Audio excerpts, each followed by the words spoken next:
ये करेक्शन कब खत्म होगा आपके हिसाब से? क्या ये 23,500 23,600 तक का मामला है या उससे ज्यादा बड़ा मामला है? तो अभी आप बात कर रहे हैं निफ्टी की, तो मैं भी उसका उत्तर निफ्टी में दूंगा। पर हालांकि बहुत से ऐसे स्टॉक्स हैं जिनका करेक्शन खत्म हो चुका है, जिनकी अप ट्रेंड बड़े जोर से शुरू भी हो चुकी है, तो हम उन पे भी आएंगे। पर जब तक निफ्टी की बात करें, अगर पीसीआर कृपया इस चार्ट को दिखा दे जो हमारे स्क्रीन पर है, और बड़ी रोचक चार्ट है, इस बार इसको देखना जरूरी है। पीसीआर, आपसे रिक्वेस्ट है, इस चार्ट को दिखाइए जरा स्क्रीन पर हमारे जो है। हाँ, देखिए, ये जो गिरती हुई ब्लू रेखा है, जिस दिन हम इसके ऊपर जाके बंद हो जाएंगे, तो हम कह देंगे कि भैया डाउन ट्रेंड खत्म हो गया, मंदी काटो। परंतु जो क्लासिकल चार्ट पैटर्न्स के पुजारी लोग हैं, वो बड़ा मजा ले लेके देख रहे हैं कि यहाँ हेड एंड शोल्डर तो नहीं बन रहा है। लेफ्ट साइड में शोल्डर, यहाँ राइट साइड में शोल्डर, यहाँ हेड।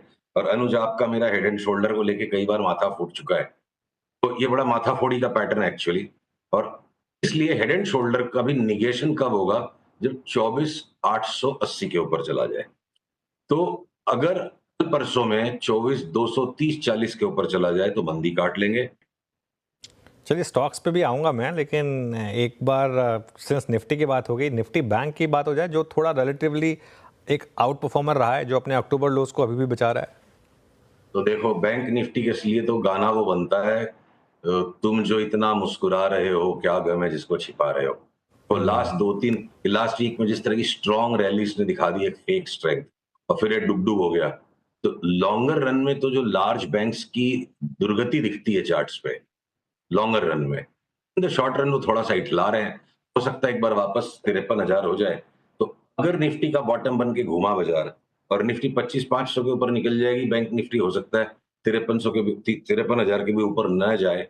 अभी फिलहाल ये पिक्चर है। तो हर एक सेक्टर में अनुज, कुछ स्पेसिफिक ऐसे स्टॉक्स हैं जिनकी अभी भी बुरी तरह धुलाई होनी बाकी है, और हर एक सेक्टर में कुछ स्टॉक्स ऐसे हैं जिनमें अब लेके बहुत बड़ा पैसा बन सकता है। तो सेक्टोरल इंडेक्स को या सिर्फ मार्केट के इंडेक्स को देखने में, दोनों तरफ तेजी मंदी की बड़ी चालें छूट सकती है। बहुत बड़ी बड़ी चाल इंडिविजुअल स्टॉक्स में, इवन बैंक्स में। मेरे को यहां से पंजाब नेशनल बैंक लेके 80% कमाने में जोर नहीं आएगा, ऐसा लगता है। 3 से 5 महीने में 180 का भाव पीएनबी हो जाए, और एचडीएफसी बैंक और आईसीआईसीआई बैंक में दुर्गति हो जाए लेने वालों की, ये दोनों बातें पॉसिबल है। ओके, तो चलिए, क्योंकि आपका व्यू इतना थोड़ा सा पॉजिटिव लग रहा है, कुछ स्टॉक स्पेसिफिक चर्चा हो जाए। वैसे दिवाली बीत चुकी है, लेकिन अगर कोई रॉकेट शेयर चुनना हो आपको, तो कौन सा होगा इस समय? देखो अनुज, ऐसा है, वीरू का बड़ा फेवरेट रहा है हमेशा ये स्टॉक, जुबिलेंट फूडवर्क्स, राइट। और अब जुबिलेंट फूडवर्क्स में मोर देन इनफ करेक्शन हो चुकी है। कहाँ गई इसकी चार्ट? आई थिंक आज थोड़ा सा, हाँ ये रही चार्ट, देखो। तो वीरू, जुबिलेंट फूडवर्क्स में आपका मेरा संजोग ठीक रहा। हमने इस लेवल पर इसको पकड़ा, यहाँ प्रॉफिट लिया, दोबारा यहाँ पकड़ा और यहाँ प्रॉफिट लिया। अब ये पैटर्न वापस लेने का बन रहा है। जैसे ही इस लाइन के ऊपर चलेंगे, ब्लू लाइन के ऊपर, इसकी वैल्यू है तकरीबन, इसकी वैल्यू है तकरीबन, आप ये देखो, 580-82 के ऊपर चला, और हमने इसमें 780 की चाल को पकड़ लिया। 580 के ऊपर जाते 780 करीब करीब, मैं 40% मुनाफे की चाल को पकड़ूंगा। 780 भी क्यों, 800 हो गया करीब। हाँ, तो 40% का मूव एक लगता है अगले बाउंड में, जहां 580 के ऊपर चला। जुबिलेंट फूडवर्क्स को आप ऐड कर दो। अच्छा अनुज, जो आईटी के स्टॉक्स में जरा लोगों को कंफ्यूजन बना हुआ है कि ये क्या आईटी की बातें करता है, मंदी की बात करता है, तेजी की बात करता है, तो स्पष्ट कर दूं, इन्फोसिस, एचसीएल टेक और टेक महिंद्रा को कूट कूट के भी पिटाई होना बाकी है, तो इठला रहे हैं। वो पिटाई एलटीआईएम में हो चुकी है। अब यहां से वापस एलटीआई में 6,800, 6,700, 800 तक का भाव आ सकता है। एलटीटीएस की पिटाई हो चुकी है, एलटीटीएस लेना है। इन्फोसिस को पीटो और एलटीटीएस और एलटीआईएम को ले लो, तो सेक्टर्स के अंदर में भी रोटेशन है। एम्फेसिस, बीएफएल, जिसमें हमने बहुत बड़ा भयंकर मल्टी बैगर कॉल निकाला था अनुज, ये लेवल से, ये स्टॉक ऑफ द ईयर और स्टॉक ऑफ नेक्स्ट 2 इयर्स हो सकता है। यहां से लेके एक राउंड हम प्रॉफिट करके निकल गए। अब जिस दिन भी ये पैटर्न के ऊपर ये चल पड़ेगा, हम वापस इसको लेंगे। जैसे 3177 के ऊपर जाएगा, हम फिर डबल करेंगे और इसको 3800, 4000 की चाल के लिए खेलेंगे। तो हर एक सेक्टर में अनुज, अलग अलग स्टॉक्स अलग अलग धूरी पे चल रहे हैं। एनबीएफसी में जम के कुटाई हो जाएगी, ये बात अपनी हुई थी। अभी चोला को ले लो, मुथूट को ले लो, मन्नापुरम को ले लो, वो ट्रोलर सारे गायब हो गए, मुँह से आवाज़ नहीं निकल रही है कोई के। तब इनमें भी एक शॉर्ट टर्म ट्रेडिंग बॉटम बनेगा। लॉन्ग टर्म में मैं मुथूट, मन्नापुरम, कोई मेरे को पैसे भी दे ना कि हम पैसे देते हैं, तुम स्टॉक ले लो, मैं नहीं खरीदूँगा। इतनी ज़्यादा उनमें अभी भी मंदी है। But at the same hand अगर एसबीआई कार्ड्स में या इंश्योरेंस के स्टॉक्स में यहाँ से लेके माल बड़ा पैसा बन सकता है, तो मैं बिल्कुल उसको फिर खेलूँगा उस तरफ। ओके, अच्छा सुशील जी, एक स्पेस और जहां से जिसकी गिरावट के साथ ही इस पूरे बाजार का क्रैक शुरू हुआ, निफ्टी एफएमसीजी को देखिए, एफएमसीजी स्टॉक्स को देखिए, जब इनके क्वार्टरली अपडेट्स आए थे तभी से गिरावट शुरू हो गई थी। एफएमसीजी में जो प्राइस डैमेज हुआ उस पर आपका टेक, अभी भी यहाँ पे शॉर्टिंग के विकल्प अगर कोई है तो वो कौन से हैं? सर आपने लास्ट वीक थे नहीं, आप दिवाली की टाइम पे छुट्टी पे थे, तो आप शायद उस पॉइंट को मिस कर गए। उसके पहले वाले वीक में भी मैंने कहा था, हिंदुस्तान लीवर मात्र एक स्टॉक है एफएमसीजी में, जिसको मैं लेने से अभी भी परहेज करूंगा और कोई रैली आएगी तो उसको शॉर्ट करूंगा। बाकी एफएमसीजी की स्पेस में जो जी में आए ले लो वीरू, पैसा बने। सबकी चार्ट्स ऐसी हो गई। अब तो साथ में आपका जुबिलेंट फूडवर्क्स भी ऐड हो गया। तो चाहे आप उसमें एशियन पेंट्स को आप एफएमसीजी नहीं ले सकते हो, कंज्यूमर स्टोरी है। आप टाटा कंज्यूमर लो ना भाई, 30-35% का उछाल यहां से आएगा। सारे दिन निफ्टी के साथ ऑब्सेस्ड होके मतलब क्या है? 2 महीने, 2.5 महीने के व्यू से टाटा कंज्यूमर ले लो, 3 महीने के व्यू से आप ये जुबिलेंट फूडवर्क्स ले लो। सिर्फ एक लीवर की चार्ट में मेरे को परहेज है, बाकी एफएमसीजी में जो ले लो पैसा बनेगा, ऐसे ऐसी सबकी चार्ट्स पोजीशन्ड है। जो करेक्शन होना था हो गया। भले ही नेस्ले ब्रिटानिया में 15-17% से ज्यादा नहीं मिलेगा और वो स्टॉक्स वॉलेटाइल भी ज्यादा हैं, इसलिए हम उनको नहीं लेंगे। पर अगर कोई मेरी कॉलर पकड़ के बोले कि ये डिप्लोमेटिक बात अलाउड नहीं है, ब्रिटानिया नेस्ले भी बोलता हूं, मैं बोलूंगा लेके पैसा बनेगा, बेच के नहीं बनेगा। अच्छा, ये अर्निंग्स के बाद एलएनटी में एक मूव आया था सुशील जी, एलएनटी बड़ा अच्छा भागा लेकिन फिर वो भी कोलैप्स हो रहा है।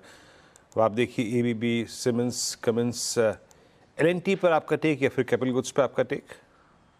ये एलएनटी और कैपिटल गुड्स की दोनों की चार्ट्स थोड़ा अलग-अलग बिहेव कर रही है।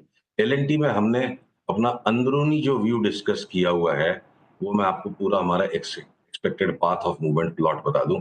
मेरे को लगता है एलएनटी यहां तक जाके फिर वापस यहां आए, फिर यहां आए, इस तरह थोड़ा टाइम पास करे पूरे बाकी के साल भर। और ये बेस कंप्लीट होने के बाद 2025 में एलएनटी बड़ी तेजी दे। एलएनटी में बड़ी तेजी के लिए अभी 3 महीने आपको, 2-3 महीने आपको थोड़ी उठापटक को झेलना पड़ सकता है। और बाकी एबीबी, सीमेंस वगैरह में जो कंसेंसस बन गया है कि अर्निंग्स का एब्सेंस है, ये है, वो है, नहीं चलेंगे, ये जो लास्ट लास्ट हताशा जो है ना, भाव की जो लास्ट आखिरी हताशा है, ये सारी चार्ट सीमेंट्स वगैरह की है। ये देखिए ए वेव था, बी वेव है, लास्ट का सी वेव बन रहा है। 1-2-3 दिन जितना भी इसको गिरना है गिरने दीजिए। यहाँ भी अब लास्ट लास्ट की छेली चाल में हाथी निकल गया दरवाजे में से, मैं उसकी पूंछ को पकड़ के मंदी नहीं करूंगा। और 1-2 दिन जो भी होना है इनको होने दीजिए। और गवर्नमेंट के साइड पे नंबर्स आ गए, वो आ गए, उसके लिए वो पहले यहाँ बेचना चाहिए था। फोरसाइट पे काम होगा। तो चार्ट की फोरसाइट जो है, वे कह रही क्या पता यहाँ आए नहीं आए, जब भी इस ब्लू लाइन के ऊपर जाएगा, जब भी ट्रेंड रिवर्सल मेरे को मिलेगा, मैं इसको नए हाई के लिए खेलूंगा। नया हाई भी क्या, पिछले हाई से काफी ज्यादा ऊपर। एबीबी हो, सीमेंस हो, और इनमें तीनों में सबसे बेस्ट बेट मेरे को लगता है कमिंस की चार्ट है। कुछ स्टॉक्स जो काफ़ी हाई से अब करेक्ट हो रहे हैं, ट्रेंट हो गया, टाटा मोटर्स हो गया, यहाँ पर क्या भी बनेगा अब सुशील जी? टाटा मोटर्स पे देखिए, चाहे कोई ट्रोल कर ले, चाहे फांसी की सजा दे दे, वो हमने तो भक्ति चार्ट की करी है, हम दिमाग लगाएंगे नहीं। ऊपर वाली ब्लू लाइन टाटा मोटर्स में टूटते के साथ ना, हमने अपने क्लाइंट्स को ये सलाह दी हुई है डिटेल में कि हमने लूट मचानी है। क्या मचाना है? लूट मचानी है टाटा मोटर्स में। उसका जस्टिफिकेशन कैसे आएगा? तो 60 रुपए में टाटा मोटर्स को लोगों ने बीआईएफआर में भेज दिया था। तो वहां पे भी जब 600 रुपए का कॉल आया था 60 रुपए पे 2020 में, तब आप और मैं टीवी 18 पे इस बात की टेस्ट कर चुके हैं। आपको बड़ा हास्यास्पद सा लग रहा था उस टाइम ये कॉल, क्योंकि पढ़े लिखे आदमी को अपने इंटेलेक्ट को सस्पेंड करना पड़ेगा। मोहब्बत में, जंग में और मार्केट में, मतलब महबूब की जिम्मेदारी है वो अपनी महबूबा की सुने, अपना दिमाग ना लगाए उसके साथ। तो मेरे को लगता है टाटा मोटर्स की अगली चाल 1250 तो बिल्कुल है।